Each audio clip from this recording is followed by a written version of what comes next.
Since the release of the first full-length film in the Marvel Universe, Iron Man, in 2008, the company has become a global brand, known perhaps to every teenager on all 5 continents. The history of the Marvel Film Studio in modern times has been replicated too much, so it hardly makes sense to repeat it here. However, you might not know that in order to start making billions of dollars and create super successful characters, Marvel has gone through a long and thorny path of 70 years, and at its origins was an ambitious young man, Moses Goodman. Together with Marvel, he experienced numerous ups and downs until the early 70s, before he sold everything to the investors and left the company. Moses Goodman was born on January 18, 1908, in Brooklyn, New York. He was the eldest of 17 registered children in the family. Moses clearly had a distinct entrepreneurial talent and worked hard on his multiple affairs. Later on, Moses started to use the pseudonym Martin Goodman, a name by which he will be remembered by all future generations of publishers. On December 30th, 1934, an important event took place in Goodman's life, which, according to some biographers, partly predetermined the success of the publishing genius. 26-year-old Martin Goodman married Gina Davis, daughter of a wealthy entrepreneur who owned a large paper box company, Atlantic Container Corporation. In the very same year, Martin opened Martin Goodman Publications and began publishing his own pulp magazines, more than 50 titles in total, including Marvel Science Stories. Curiously, all publications were published under fictitious sub-brands. The 1930s were a boom time for the comics industry.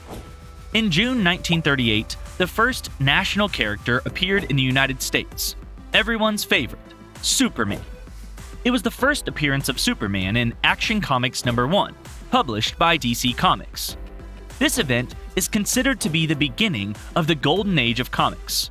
Soon, superheroes literally flooded the pages of comics and began to seriously compete with other genres. Of course, Martin Goodman couldn't stand aside from this. On January 12, 1939, Goodman created a new publisher based on Martin Goodman Publications, Timely Comics. This date is considered to be the birth date of Marvel Comics. And finally, in October 1939, Goodman released his first comics, Marvel Comics #1, from the pages of which he introduced readers to the superhero, artificially created android Human Torch, and Antihero, the son of the sea captain and princess of the mythical underwater kingdom of Atlantis, Namor the Submariner. Both new Marvel characters were in stark contrast to other comic book heroes, such as Superman, who personified absolute dignity and was unaffected by human passions.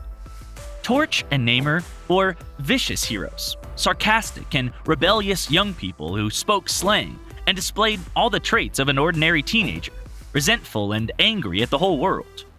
They were not in any way role models for the youth of America, but they became very attractive characters to the young audience. It's interesting to know that Goodman outsourced Marvel Comics creation in the early days. Nevertheless, the release instantly became a hit, with 80,000 copies sold. Demand exceeded expectations, and soon Timely Comics released a second print run. 800,000 copies were sold in less than a month.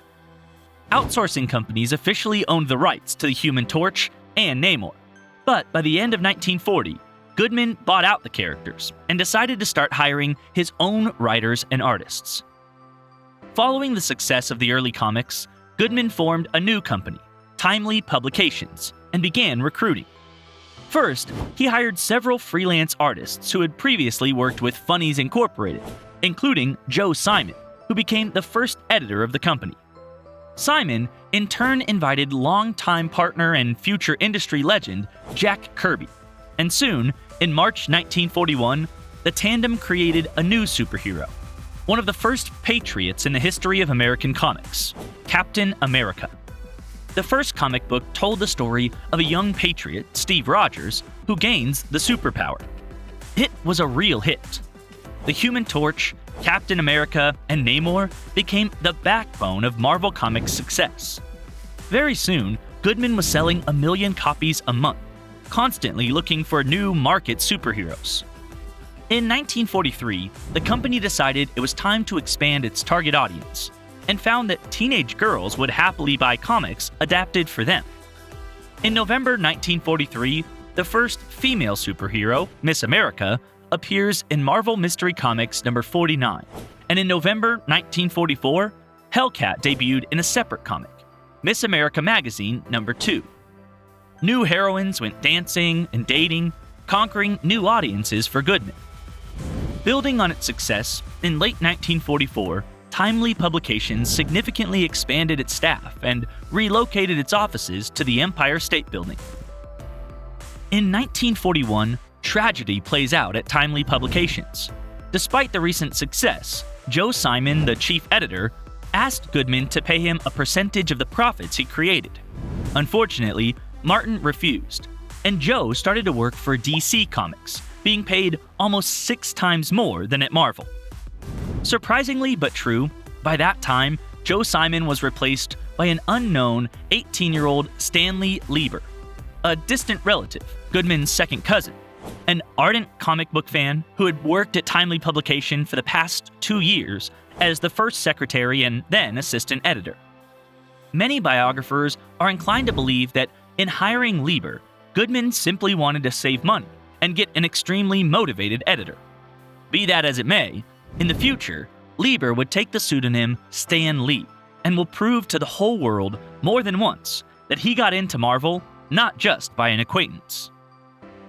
After the war, Americans lost interest in superheroes, and the comic book industry fell into decay. In an effort to revive sales, Timely Publications had to abandon its superhero plans and focus on a wider range of genres. In 1948, Martin Goodman began publishing paperbacks under the Lion Books brand. During the 1950s, the company published crossword and humor magazines, Hollywood fanzines, and men's magazines. The old superheroes, Torch, Namor, and Captain America, were finally retired by 1950. However, the 1960s saw a renaissance for the comic book genre. Publishers learned to create characters that would appeal to a new generation of Americans, and the rivalry between Marvel and DC pushed both forward. I must admit, the first who decided to return superheroes on the covers was DC Comics. They took a bold step, uniting their characters to fight evil. In 1960, the story of the Justice League was born. The series included all the well-known heroes like Superman, Batman, Wonder Woman, and others. The League was a successful project for DC, so Goodman decided it was time for his publisher to follow the lead of a successful competitor.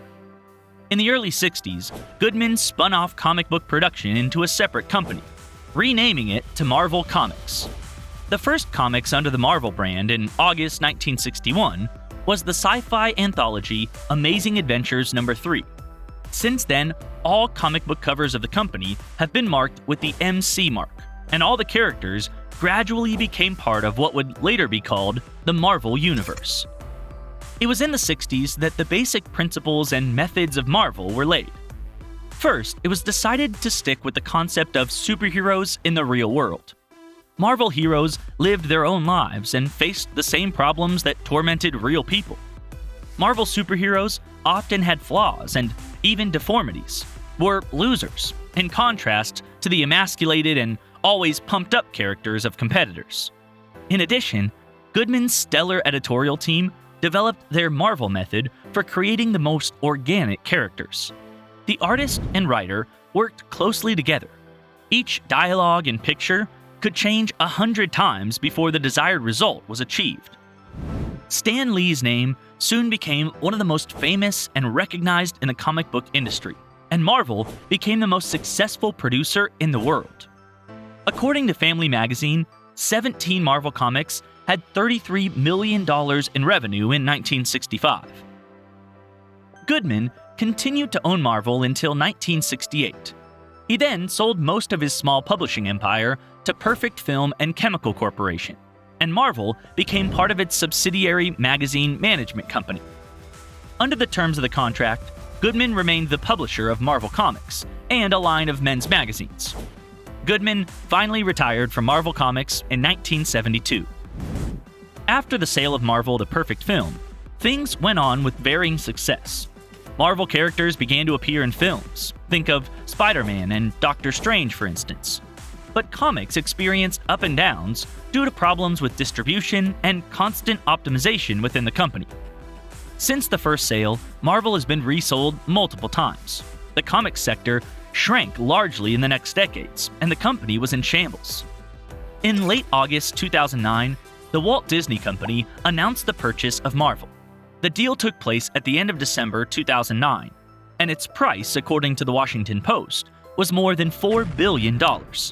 At that time, Disney had to come to terms with the fact that Marvel, by that time, did not own the rights to many characters, because in the 90s, most of these were sold to other companies. The point in the case was set on December 14, 2017, when the Walt Disney Company announced its final deal, the acquisition of assets of 21st Century Fox. By this purchase, Disney was able to finally return all Marvel characters to their home. Marvel Company has a long and very interesting story that lasts for more than 70 years. In this documentary, I've covered just one part of it. Let me know if you want to hear about the recent days of Marvel. By the way, what is your favorite Marvel character? Let me know in the comments below, and thanks for watching.